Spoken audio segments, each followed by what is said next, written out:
In the news this week, the discussion on whether Western Australians back calls for free high-quality masks. Perth Lord Mayor Basil Zempilas has a different view. A WA News exclusive. Frustration surfaced during the election battle as major parties were slammed for leaving the Chinese community out of campaign promises. Scott Morrison's blitz to Western Australia and Albo gets COVID.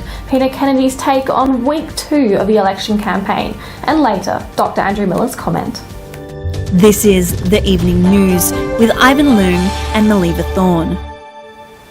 Good evening. The discussion of whether free high-quality masks should be given by the McGowan Government continues as the budget surplus is set to hit $8 billion. Although several Western Australia's leading doctors support the idea, Perth Lord Mayor Basil Zempilas, on the other hand, isn't so keen. He tells us why in an exclusive interview. Basil Zempilas, thanks for your time. Do you support the idea that the McGowan Government should give out free, high-quality masks to the public? Look, I think the state government have been pretty generous with what they've offered all West Australians. I'd like to think that we're almost at the point where we're not going to need masks on a regular basis. They're not a particularly expensive item. I appreciate there are different types of masks and those that offer a different range of coverage or a more extensive range of coverage, maybe on the pricier side.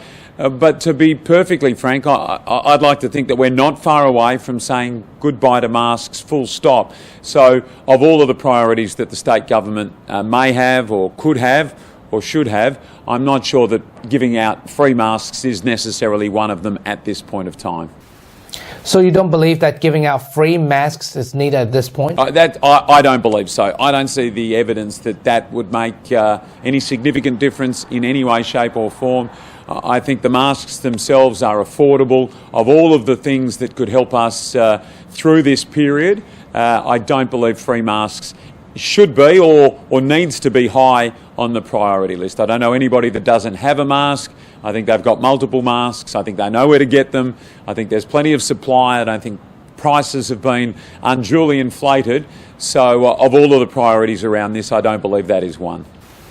The AMA supports the free mask suggestion. Now, they argue that even if masks disappear right now, the idea that things will go back to normal straight away is fancy because work has gone hybrid, people are working from home.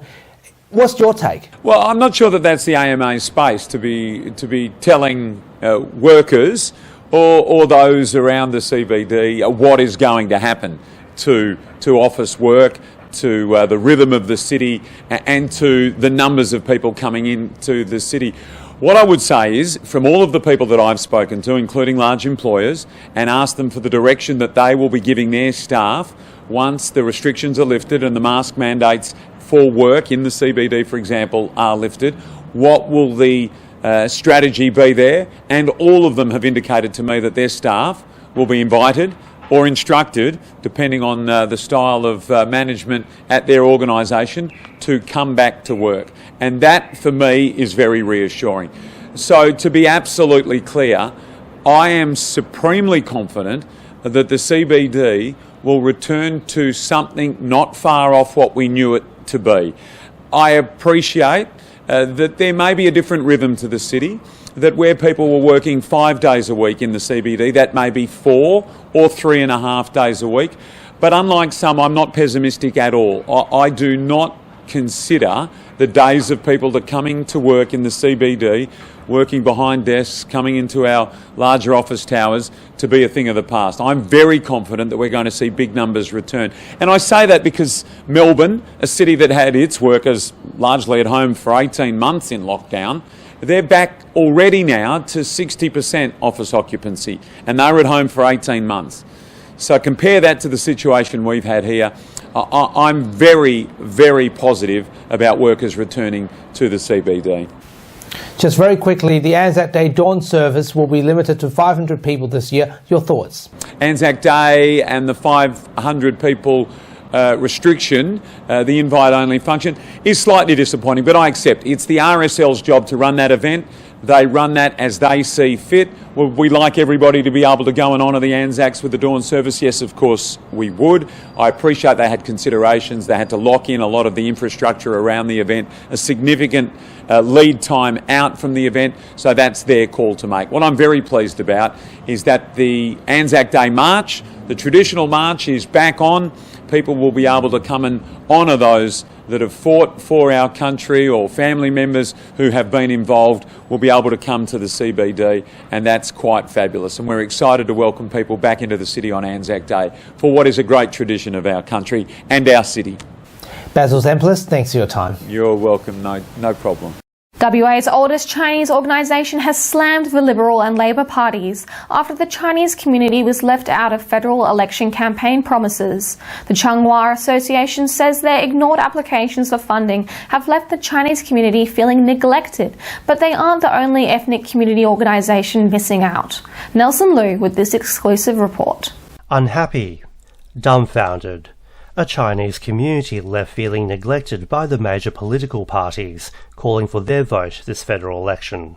We are disappointed because Australia is a federal country. The community is reeling over a lack of support from the Liberal and Labor parties after being left in the dark over funding applications for a community centre in Perth's southern suburbs. The Chinese Changhua Association has applied to both parties for a commitment, but says there's been no response. I have no idea at the moment. We sent an application form to either Liberal and Labour Party, but I haven't received any positive feedback from them yet.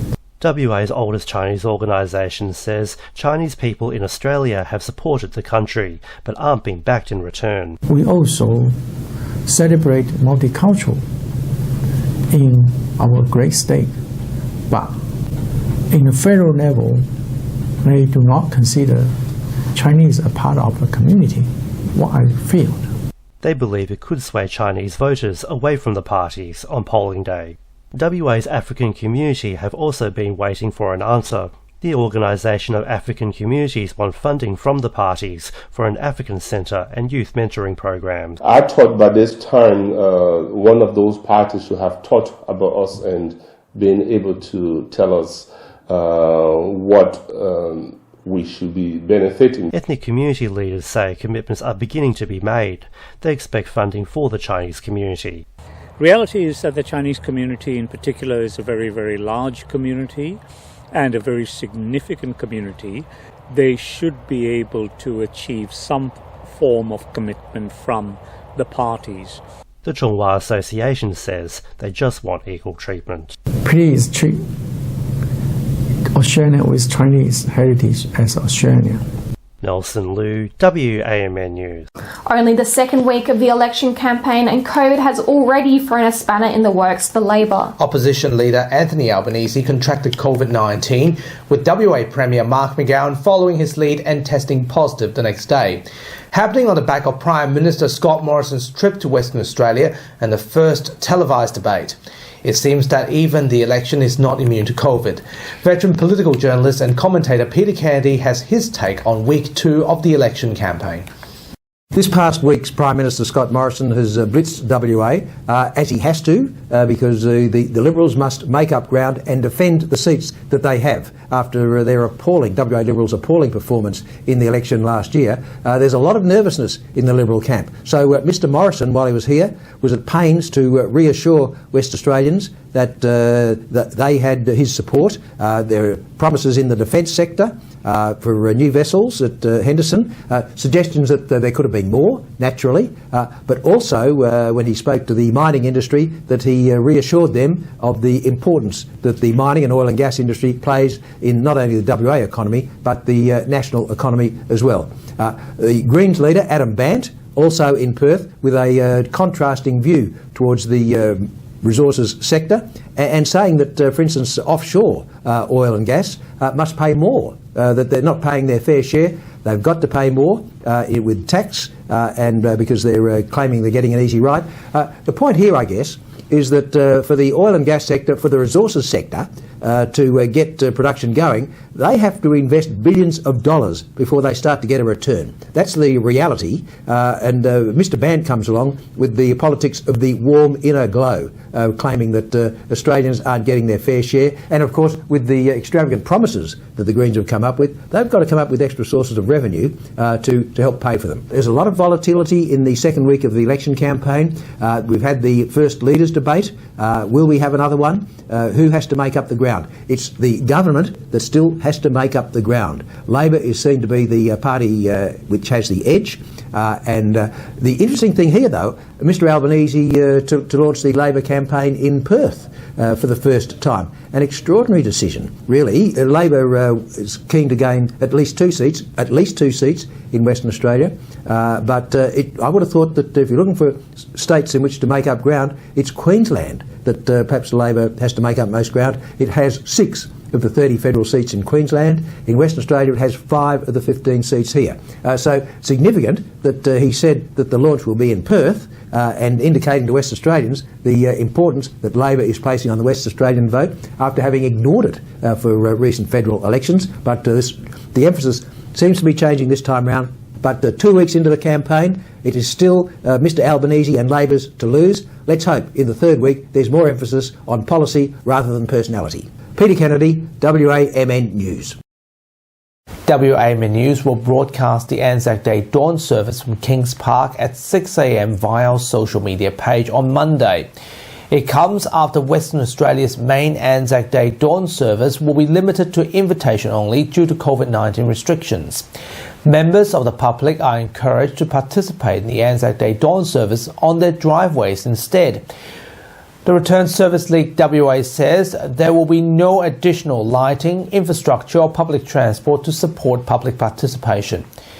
The RSLWA encouraged everyone to stay at home by tuning into live broadcasts. This week on the WMN Extra News Club, as lawlessness continues to plague Western Australia's north, youth and juvenile crime remain the major challenge as police struggle to keep up. Despite Operation Regional Shield being carried out recently, the community in Broome and Kununurra are overshadowed by youth crime, with calls to increase resources. We have police having to act as babysitters, picking up kids at 12 o'clock at night, having to take them to the watch house because they simply don't have anywhere to take them, and there's no responsible adult to look after those children. There's no place they can go and have a quiet night's sleep, shall I say. There's absolutely, how can kids then be prepared to go to school? In fact, they're not going to school. Some kids as old as 10 have never been to school. This is the problem we've got. We've got attendance rates now that are as low as 8 or 10% in some towns, and it is going to destroy a generation if the state doesn't step up and take leadership. So I'm very disappointed in the comments by Minister McGough. You can read and watch all that plus more on the WMN Extra News Club. Subscribe to the link attached to this post and support independent local journalism. More Western Australians will have the opportunity to get jabbed for the flu this winter, with the government expanding its community pharmacy vaccination program. From April 26, pharmacies will be able to provide flu jabs to people aged 5 and up, as the government encourages Western Australians to get jabbed ahead of winter. Health Minister Amajay Sanderson says the state must prepare to tackle the flu season as it achieves a soft landing through the Omicron outbreak. We do want everyone in the community to make sure, particularly vulnerable cohorts, that they are vaccinating and they're vaccinating their kids for flu. We do expect this to be, could potentially be a really challenging flu season, and we want to make sure that the community is protected as much as possible. WA has secured its first state-based large air tanker for the bushfire season. The tanker will be permanently based in WA in an $11 million investment over 4 years, boosting WA's aerial firefighting fleet between December and March. The Department of Fire and Emergency Services says of a decision to secure the tanker acknowledges WA's challenging bushfire seasons. They're a fantastic piece of equipment, 14,000 litres. We've used them extensively at large level 3 bushfires. to not only suppress fires but also to lay retardant lines in support of communities that are exposed to bushfires. Dubbed the world's most visited multi-sensory experience, the Van Gogh Alive exhibition is set to bring the most extraordinary demonstration of the artist's greatest work to Perth. For a limited time only, this large-scale event will exhibit from the 27th of May at Perth's Supreme Court Gardens. Different from a traditional art exhibition, this event will feature lights, colour, sound and fragrance, bringing Van Gogh's masterpieces to life. Described as an enriching experience for all citizens, the exhibition aims to create an entertaining artisan journey as adults and children walk into Van Gogh's paintings. Over 8 million people around the world enjoyed the exhibition, and now it's Perth's turn. Each of the paintings you see what he's thinking at the time. So you see what's going on in this tragic head of his, this story into as he declines into mental decline. So it's a moving story and it's a beautiful story. This show so far in Australia has attracted over 450,000 people. It's the highest selling show ever to go to Brisbane, ever to go to Adelaide, and we've just finished in Canberra. In a population of 340,000 people, we sold 75,000 tickets. Speaking about Van Gogh's masterpieces, Sunflower is definitely my favourite. I don't know about you, but Melly, what about you? Oh, I love The Starry Night. Can't beat that painting. Okay, what do you like about it? Oh, the colours, the theme. I just think it's really, really creative and beautiful. And I can see you already. I can already imagine that you're going to be in the exhibition. Definitely. Wouldn't miss it for the world. Definitely. Recap this week's top stories again in just a moment. But right now, here is Nelson Liu with Western Perspective. Thanks guys. Hello, I'm Nelson Liu and welcome to Western Perspective. This week, the flu season is upon us and we're being urged to protect ourselves by getting vaccinated. The state government has this week expanded its community pharmacy vaccination program from ages 5 and up to encourage people to get vaccinated this winter. I spoke to Australian Pharmacy Guild WA branch president Andrew Nyo about the significance of getting the jab ahead of the flu season. We've already seen the case of influenza increase in the eastern states, and from all reports out of the northern European winter, it's not a good season at all. Not that there's ever a good season with influenza, but we urge everybody to get vaccinated as soon as they can. How important is it to get the flu vaccine? In 2019, pre-COVID, we saw an 800% increase in fatalities due to the influenza virus. So it is very, very important that everybody gets themselves vaccinated. That's the best way to protect yourself. Given that there are a lot of old people that are susceptible during this time, how important is it for them to get vaccinated? It's important that everybody gets vaccinated, but without doubt, the elderly are the most vulnerable within our populations. So they should get themselves and they must get themselves vaccinated. And given that there's a lot of complacency among young people about vaccinations, how important is it for them to be vaccinated despite worries about vaccinations in general? It is without doubt the best way to protect yourself against influenza is to get vaccinated. So the converse of that is complacency kills. And finally, what's your message to the WA public? We have seen what happens when you don't get yourself vaccinated, whether that be COVID or influenza. So we've done really well with the COVID vaccine. Now it's our turn to turn our attention and towards the influenza vaccine. Please get yourself vaccinated. And now, here's AMA WA spokesman Dr. Andrew Miller with his weekly COVID-19 update and commentary. Hi, thanks for your time. Really important phase of the pandemic as we're bumping along on this plateau. We've got around 250 patients in hospital in WA, around 8 in ICU, and unfortunately some people dying, of course. That's what happens with this disease when it infects enough people, even in a highly vaccinated population, which has saved us from the worst of what we've seen in other countries and over east, but still can't save everybody. And it's really important that we reduce the spread of disease if we can. And it's not just to reduce the burden on the hospitals. We don't want people going to hospital in the first place because that entails a lot of suffering for them, as we've seen in the Premier's family recently. Even when things turn out really well, and thank goodness they did in their case, it's still a very stressful time for children, for adults, for everybody. Nobody likes to be sick or see a loved one go through things like this. So one of the simplest ways of reducing the spread of the disease, as we know, is through mask wearing, and we're going to see the mandates coming off. And what does that mean? Well, it doesn't mean that it's safe. It means that there's enough capacity within the healthcare system and within the community to deal with a higher level of disease if that's what happens.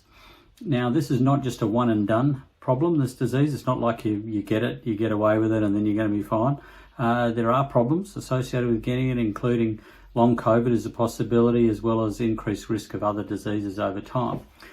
Now, I'm not wanting to be pessimistic about all of this. I think that we've done really well, but what we do need to do is the really easy, simple things, which would be, for example, just wear a mask when you go to the supermarket. Sure, it's not compulsory anymore, but it might prevent you catching the disease, or you unknowingly, because you're symptom-free, giving it to somebody else. So I think that there's a lesson here that the government is transferring the burden of responsibility from themselves onto the rest of the population. It's to be expected at this stage of the pandemic with the vaccination rates where they are. And I think that people just need to understand that that doesn't mean that the risk has gone away. Just because it's not illegal to smoke cigarettes, for example, in your own home, doesn't mean that it's a great idea. So the example that I'm using there is one which actually has some relevance to workplaces. It used to be that you could light up in your workplace and you'd be fine doing that, but now there's the rules against that, and that's because other people, as well as yourself, can become sick and injured from it.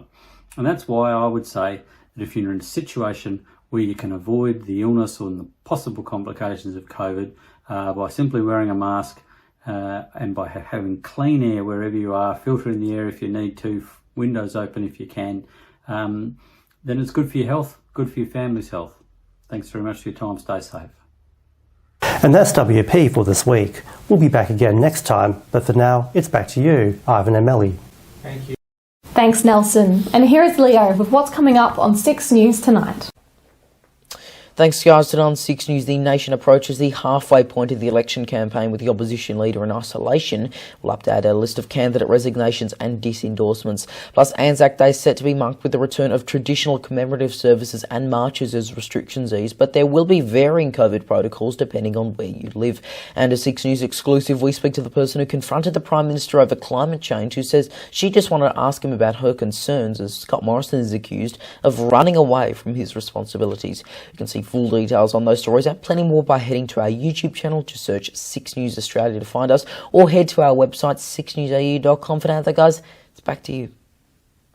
Thanks, Leo. And that's our weekly news and current affairs. We have the latest news on our website, wamnnews.com.au. Don't forget to subscribe to WAMN Extra News Club so we can continue our work in the community. Full details on wamnnews.com.au/news/extra. From Melly and myself, wish you good health, good night. See you next Sunday. Thanks for watching.